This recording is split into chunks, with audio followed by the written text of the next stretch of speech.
Banyak orang ingin hasil besar, tapi takut proses panjang. Padahal, hampir semua hal besar dalam hidup lahir dari perjalanan yang tidak sebentar. Di zaman yang serba cepat, banyak orang terbiasa dengan hasil instan. Ingin cepat berhasil, ingin cepat kaya, ingin cepat dikenal.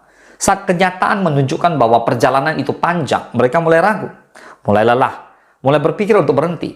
Bukan karena mereka tidak mampu, tapi karena mereka tidak siap menjalani proses yang lama. Kenyataannya, proses panjang bukan tanda kamu lambat. Proses panjang adalah tempat karakter dibangun, kemampuan diasah, dan mental ditempa.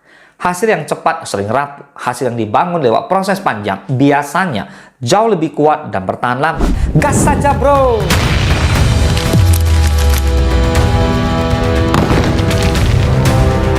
Are you ready? Kalau kamu ingin sesuatu yang besar dalam hidup, kamu harus berdamai dengan proses panjang. Karena perjalanan panjang seringkali adalah jalan satu-satunya menuju hasil yang besar. Berikut adalah 5 cara agar kamu tidak takut menjalani proses yang panjang. Yang pertama, pahami bahwa semua hal besar butuh waktu.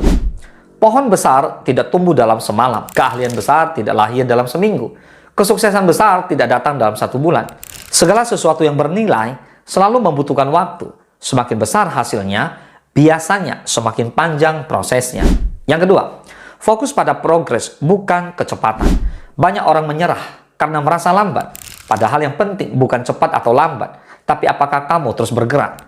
Progres kecil yang konsisten lebih kuat daripada langkah besar yang hanya sekali dilakukan. Yang ketiga, jangan bandingkan prosesmu dengan orang lain. Setiap orang punya jalur hidup berbeda. Ada yang terlihat cepat, ada yang terlihat lambat. Tapi kamu tidak pernah benar-benar tahu proses di balik perjalanan mereka. Fokuslah pada perjalananmu sendiri. Itulah satu-satunya jalur yang benar-benar kamu jalani. Yang keempat, nikmati proses belajar. Proses panjang sebenarnya penuh pelajaran. Di sana, kamu belajar sabar, belajar disiplin, belajar bangkit setelah gagal. Jika kamu hanya fokus pada hasil akhir, kamu akan mudah lelah. Tapi jika kamu menikmati prosesnya, perjalanan terasa jauh lebih ringan. Yang kelima, ingat tujuan akhirmu. Saat proses terasa lama, ingat kembali alasanmu memulai. Tujuan yang kuat akan membuatmu tetap berjalan. Meski perjalanan terasa panjang, orang yang terus mengingat tujuannya jarang berhenti di tengah jalan. Tulis satu tujuan besar yang kamu miliki, lalu tulis langkah kecil yang bisa kamu lakukan setiap hari untuk mendekatinya. Fokus pada konsistensi, bukan kecepatan.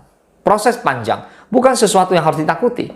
Ia adalah jalan yang membentukmu menjadi pribadi yang lebih kuat. So, tetap berjalan, semoga bermanfaat. Salam sukses, dahsyat.